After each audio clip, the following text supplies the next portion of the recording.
Hi hello friends, എല്ലാവർക്കും നമ്മുടെ സുമി മൂവാസ് മനസ്സിലോട്ട് സ്വാഗതം. അപ്പോൾ നമ്മുടെ കാറ്റത്തെ കിളിക്കൂട് സീരിയലിൻ്റെ ഇന്നത്തെ എപ്പിസോഡിൻ്റെ ഒരു ചെറിയൊരു പ്രമോ നമുക്ക് കേട്ടാലോ. അങ്ങനെ നമ്മുടെ തോമസ് സാറിൻ്റെ ഓട്ടം പോയ സുധീഷ് നമ്മുടെ രാജീവിനെയും കൊണ്ട് കാറിൽ അങ്ങനെ പോവാണ്. ആക്ച്വലി തോമസ് സാറ് ഇറങ്ങിക്കഴിഞ്ഞായിരുന്നു. അപ്പോൾ രാജീവും അതിനൊപ്പം ഇറങ്ങാൻ നോക്കിയെങ്കിലും തോമസ് പറഞ്ഞു അത് വേണ്ട, നിന്നെ ഇറക്കേണ്ട സ്ഥലത്ത് നമ്മുടെ വേണ്ടപ്പെട്ട പയ്യനാണ്, നീ പേടിക്കൊന്നും വേണ്ട, അവൻ കൊണ്ട് നിന്നെ ഇറക്കിക്കോളൂ എന്ന് പറഞ്ഞ് സുധീഷിൻ്റെ കാറിൽ അങ്ങനെ നമ്മുടെ രാജീവ് വരെയാണ്.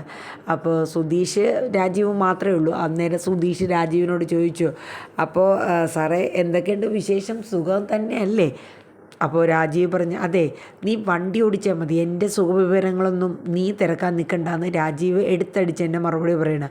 അല്ല, എൻ്റെ ഭാര്യയുടെ അമ്മായിയപ്പനാണല്ലോ, അപ്പോൾ അതുകൊണ്ട് ഭാര്യയുടെ അച്ഛനാണല്ലോ, അപ്പോൾ എൻ്റെ അമ്മായിയപ്പനാണല്ലോ, അതുകൊണ്ട് ഞാൻ ചോദിച്ചതാണെന്ന് പറഞ്ഞു.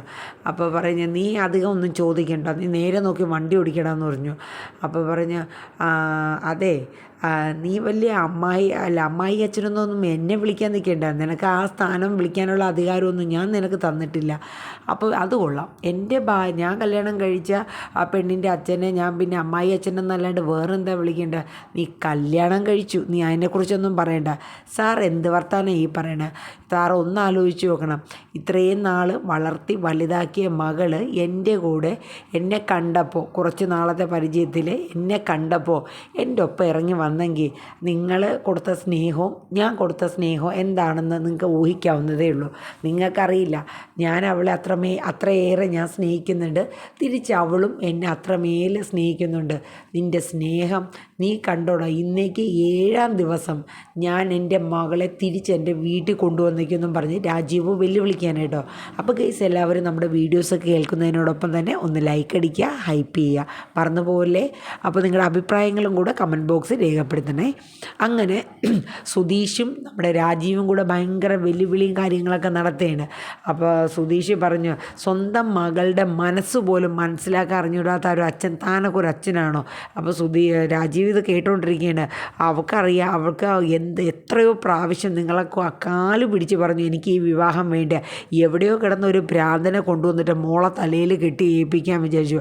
അവനാണെങ്കിൽ ഓസ്ട്രേലിയ ലോകത്തിലെ ഏറ്റവും വലിയ സംഭവം എന്നും പറഞ്ഞ് നടക്കണ ഒരു കങ്കാരുവാണ് എന്നൊക്കെ പറഞ്ഞ് മറ്റേ നമ്മുടെ നമ്മൾ നിധീനെ കല്യാണം കഴിക്കാൻ വന്ന ആ സൂര്യനെക്കുറിച്ച് സുധീഷ് പറയാണ്. നീ മര്യാദയ്ക്ക് നീ സംസാരിച്ചോണം, നീ സംസാരിച്ച് കുറേ കയറിപ്പോവാണെന്നൊക്കെ പറഞ്ഞ് രാജീവ് ഒച്ചയെടുക്കുകയാണ്. ഞാൻ മര്യാദയ്ക്കൊക്കെ തന്നെ സംസാരിക്കണേ. അപ്പോൾ രാജീവ് പറഞ്ഞു, നീ അഹങ്കാരമൊന്നും കാണിക്കണ്ട, എൻ്റെ മകളെ ഞാൻ വിളിച്ച് അവൾ വന്നിരിക്കും. വരും സാറ് കുറേ വിളിച്ചു നോക്ക്. അന്ന് വീട്ടിൽ വന്നപ്പോൾ അവൾ അത്രയും വർഷം കൊണ്ട് കഷ്ടപ്പെട്ടുണ്ടാക്കി ആ സർട്ടിഫിക്കറ്റ് വെറും ഒരു തീപ്പെട്ടി കൊള്ളി കൊണ്ട് നിങ്ങളത് കത്തിച്ച് കളഞ്ഞ്. അന്ന് അവളെ മനസ്സിൽ അവൾ കുറിച്ചിട്ടേക്കണത് അച്ഛൻ്റെ അമ്മയുടെ ഒക്കെ സ്നേഹം എന്താണെന്നുള്ളത്. നിങ്ങൾക്ക് അത്ര ധൈര്യം ഉണ്ടെങ്കിൽ നിങ്ങളൊന്ന് വിളിച്ചു നോക്ക്, അവൾ വരുമെന്ന്. ഞാൻ വിളിക്കൂടാ, നീ കണ്ടോ, അവളെ ഞാൻ നിൻ്റെ മുമ്പിൽ കൂടെ തന്നെ ഞാൻ എൻ്റെ വീട്ടിലേക്ക് കൊണ്ടുവരും. പിന്നെന്താ, അവൾ കൊണ്ടുവന്ന ആ വീട്ടിൽ നിങ്ങൾ കൊണ്ടുവന്ന് ആക്കിക്കഴിഞ്ഞാൽ അവളുടെ ഭാവി എന്തായി തീരുമെന്ന് അവൾക്ക് നല്ല ബോധ്യമുണ്ട്. സാറ് പറ്റുന്ന പോലെ സാറ് ശ്രമിച്ചു നോക്ക്. അങ്ങനെ അങ്ങോട്ടും ഇങ്ങോട്ടും അവർ തമ്മിൽ ഒരു ചെറിയൊരു വാഗ്വാദം പോലൊക്കെ വരെയാണ്. അപ്പോഴേക്കും രാജീവ് വണ്ടി നിർത്തടാന്ന് പറഞ്ഞു. അപ്പോൾ സുധീഷ് വണ്ടി നിർത്തി കേട്ടോ. ആ സമയത്ത് നമ്മുടെ രാജീവ് പുറത്തേക്ക് ഇറങ്ങുകയാണ്, സുധീഷും പുറത്തോട്ട് ഇറങ്ങി. അപ്പോഴേക്കും രാജീവ് സുധീഷിൻ്റെ ഷർട്ടിൽ കോളറയിൽ അങ്ങോട്ട് കയറി പിടിക്കുകയാണ് കേട്ടോ.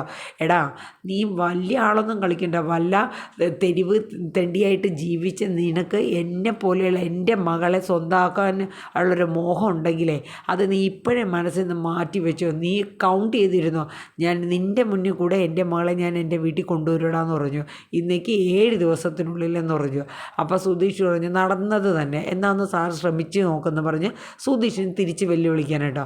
അങ്ങനെ രാജീവ് അവിടെ നിന്ന് അങ്ങ് പോവാണ്. ആ സമയം നമ്മുടെ സുധീഷ് വണ്ടി എടുത്തുകൊണ്ട് വരുന്ന വഴി നമ്മുടെ നിധിയെ വിളിക്കുകയാണ്. നിധിയെ വിളിച്ചിട്ട് പറയും, അതെ, നിനക്കൊരു സർപ്രൈസ് പറയാൻ, നിന്നോടൊരു സർപ്രൈസായിട്ട് ഒരു കാര്യം പറയാനുണ്ട്. സർപ്രൈസോ? നിധി ചോദിക്കും. അതേന്നെ, ഒരു സർപ്രൈസായിട്ടുള്ളൊരു കാര്യം പറയാനുണ്ട്. എന്താ?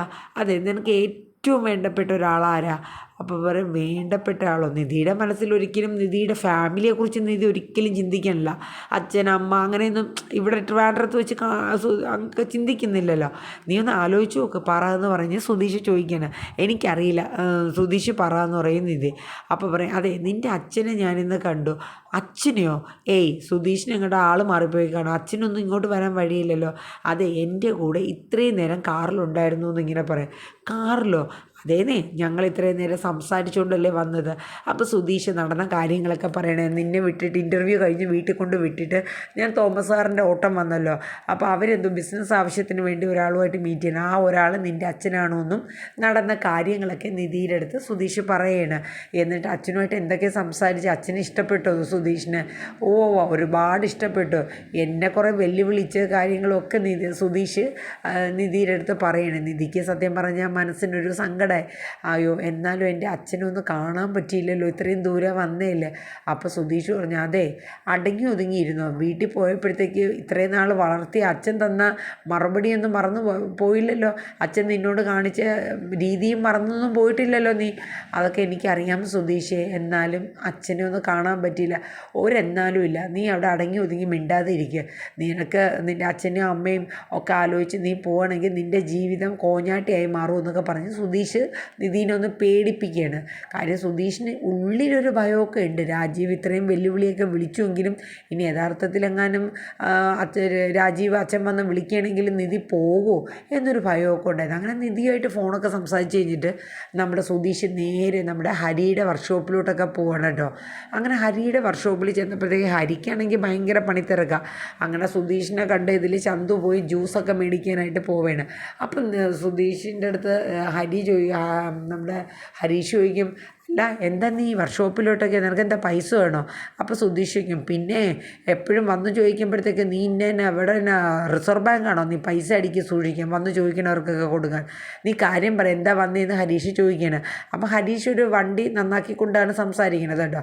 അപ്പോൾ സുധീഷ് ഇങ്ങനെ നിധിയുടെ എൻ്റെ ഭാര്യ ഇങ്ങനെ പറയണം, ഞാൻ ഇന്ന് എൻ്റെ ഭാര്യയുടെ അതായത് എൻ്റെ അമ്മായി എപ്പനെ ഞാൻ ഇന്ന് കണ്ടു.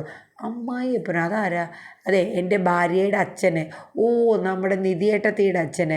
അതെ എന്തെങ്കിലും പ്രശ്നമുണ്ടോ? ഹരീഷ് ചോദിക്കുകയാണ്. ഏയ് പ്രശ്നമൊന്നുമില്ല, ഞാൻ ഇന്നതുപോലെ തോമസ് സാറിൻ്റെ ഓട്ടം പോയപ്പോഴത്തേക്ക് അയാളെ കൊണ്ട് അവർ തമ്മിൽ കാണേണ്ടി വന്നു. അങ്ങനെ കണ്ടതിന് ശേഷം പിന്നെ പുള്ളീനെ ഇങ്ങനെ കൊണ്ടുവന്ന് ഞാൻ വിട്ടുകൊടുത്തു. ഇടയ്ക്ക് എൻ്റെ അടുത്ത് നന്നായിട്ട് ചൊറിയാൻ വന്നാൽ പിന്നെ നമ്മൾ മാറി കൊടുക്കേണ്ട കാര്യമൊന്നുമില്ലല്ലോ. ഞാൻ നന്നായിട്ട് തന്നെ അങ്ങോട്ട് മാന്തി. ആ രീതിയിൽ അങ്ങോട്ടും ഇങ്ങോട്ടും ഒക്കെ കുറേ വെല്ലുവിളിയൊക്കെ വിളിച്ചിട്ടാണ് പോയെന്ന് പറഞ്ഞു. എന്നിട്ട് സുധീഷ് പറഞ്ഞു അതെ നീ ഞാൻ പറയണ വല്ലതും കേൾക്കുന്നുണ്ട്? അപ്പോൾ ഹരീഷ് പറഞ്ഞു ഞാൻ കേൾക്കുന്നുണ്ട്, പറഞ്ഞോ നിനക്ക് തന്നെ ഇത്രമാത്രം പണി. അപ്പോഴേക്കും നമ്മുടെ ചന്തു ജ്യൂസൊക്കെ ആയിട്ട് വന്നു കേട്ടോ. അപ്പോൾ ചന്തു പറഞ്ഞു അതെ ഈ നന്നാക്കണ വണ്ടി ഏതെന്ന് പോലും സുധീഷ് ചേട്ടന് മനസ്സിലായോ എന്ന് ചോദിച്ചു. അപ്പോൾ പറയും സുധീഷ് പറഞ്ഞു ആരുടെ വണ്ടിയാണ്? അതെ ഇത് നീതുവിൻ്റെ വണ്ടിയാണ്, 2 ദിവസമായിട്ടിട്ട് പണിയുന്നുണ്ട്. ഓ ഓ ഓ ഓ കാര്യങ്ങളൊക്കെ ആ രീതിയിലാണ്. അപ്പോൾ ഇപ്പോഴും വർക്കൗട്ട് നടക്കുന്നുണ്ട്. അപ്പോൾ പറയും ഒന്ന് മിണ്ടായിരിക്കുന്നുണ്ടോ നീ എന്ന് പറഞ്ഞ് ഹരീഷ് സുധീഷിൻ്റെ അടുത്ത് ചൂടാവുന്നുണ്ട്. എന്നിട്ട് സുധീഷ് പറയവേടാ ഞാൻ നീൻ്റെ അടുത്ത് ഇത്രയും നേരം സംസാരിച്ച് എന്തെങ്കിലും നീ കേട്ടോ? ഞാൻ കേട്ടൂന്നേ. അതെ അയാൾ വെല്ലുവിളിച്ചു എന്ന് പറഞ്ഞ് നമുക്കെന്നാ പേടിക്കേണ്ട? സുധീഷ് പറഞ്ഞു ഏയ് വെല്ലുവിളിച്ചു എന്ന് പറഞ്ഞ് എനിക്കിപ്പോൾ പേടിയൊന്നുമില്ല. ഒരിക്കലും നിധി അയാൾ വന്ന് വിളിച്ചു എന്നും പറഞ്ഞ് അയാളെ കൂടെ മറ്റൊന്നും ഇറങ്ങിപ്പോവുകയൊന്നുമില്ല. കാരണം അവൾക്കറിയാം അവിടെ ചെന്ന് കഴിഞ്ഞാൽ ആ കങ്കാരുവിനെ കൊണ്ട് ഇവർ വീണ്ടും നിധിനെ വിവാഹം കഴിപ്പിക്കും എന്നുള്ള ഇതൊക്കെ നിധിക്ക് ബോധ്യമുണ്ട്. അവളെ സർട്ടിഫിക്കറ്റ് അവളുടെ മുഖത്താണ് കത്തിച്ചെറിഞ്ഞത്, അതൊന്നും അവൾ ഒരിക്കലും ജീവിതത്തിൽ മരിച്ചാൽ മറക്കില്ല എന്നൊക്കെ ഇങ്ങനെ സുധീഷ് പറഞ്ഞു. അപ്പോൾ ഹരീഷും പറഞ്ഞു പേടിക്കേണ്ട കാര്യമൊന്നുമില്ലെന്നേ. അയാൾ പിന്നെ വെല്ലുവിളിച്ചു എന്ന് വിചാരിച്ച് നമ്മൾ പേടിക്കേണ്ട കാര്യം തന്നെ. പക്ഷേ നമ്മുടെ രാജീവ് സുധീഷിനോട് പറഞ്ഞ കാര്യങ്ങളൊന്നും ഒരു വെല്ലുവിളിയാണെങ്കിലും അതൊന്നും ഒരു നിസ്സാരമല്ല, ശരിക്കും സത്യമായിട്ടുള്ള കാര്യങ്ങളായിരുന്നു. രാജീവ് ആ ട്രിവാൻഡ്രത്ത് തന്നെ നിന്നുകൊണ്ട് നമ്മുടെ അരുണിനെ വിളിച്ചിട്ട് സുധീഷിൻ്റെ വീടിരിക്കുന്ന സ്ഥലവും അഡ്രസ്സും കാര്യങ്ങളൊക്കെ മേടിക്കാൻ കേട്ടോ. അങ്ങനെ മേടിച്ചിട്ട് രാജീവ് സുധീഷിൻ്റെ വീട് തേടി വരെയാണ്, കാറിൽ വരെയാണ്. അങ്ങനെ വഴിയിലൊക്കെ 1-2 സ്ഥലത്ത് നിർത്തി ചോദിച്ചു. എന്നിട്ട് ലാസ്റ്റായിട്ട് നമ്മുടെ സുഭാഷ് ജോലി കഴിഞ്ഞ് സൈക്കിളിൽ ഇങ്ങനെ വരെയായിരുന്നു. അങ്ങനെ സുഭാഷിൻ്റെ അടുത്ത് ചോദിച്ചു ഇങ്ങനെ ഇന്ന ആളുടെ വീട് എവിടെയാണെന്ന്. അപ്പോഴും സുഭാഷ് അന്തം വിടുകയാണ്. അപ്പോൾ സുഭാഷ് പറഞ്ഞു അതെ ഞാൻ ആ വീട്ടിലുള്ള ആളാണ്, എൻ്റെ കൂടെ പോന്നോളൂ എന്ന് പറയുന്നുണ്ട്.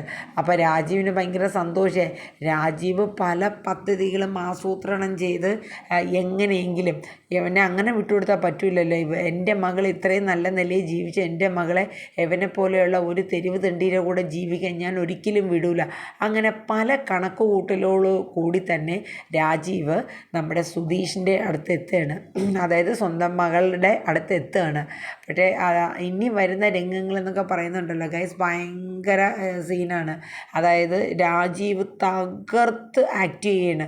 അതായത് നിധിയുടെ മുന്നിൽ എത്രത്തോളം, അതായത് താൻ ഇതെല്ലാം അക്സെപ്റ്റ് ചെയ്തു എന്നുള്ള രീതിയിൽ നിധിയുടെ മുന്നിൽ രാജീവ് ആക്ട് ചെയ്ത് നിധിയെ വീട്ടിൽ നിന്ന് കൊണ്ടുപോകാനുള്ള ശ്രമമൊക്കെ നടത്തുന്നുണ്ട് കേട്ടോ.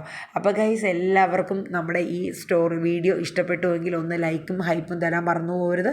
അതോടൊപ്പം തന്നെ ഇനി വരും ദിവസങ്ങളിൽ നമ്മുടെ നിധിയുടെ ജീവിതത്തിലും അതുപോലെ സുധീഷ് നേരിടേണ്ടി വരുന്ന ആ വെല്ലുവിളികളും എന്തൊക്കെയാണെന്ന് തന്നെ നോക്കാം.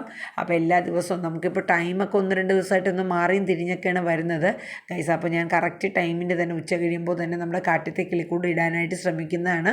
അതുപോലെ നമ്മുടെ മഴതോറും മുമ്പേ സീരിയൽ ഇന്നിപ്പോൾ നൈറ്റ് ഇടാൻ പറ്റിയില്ല.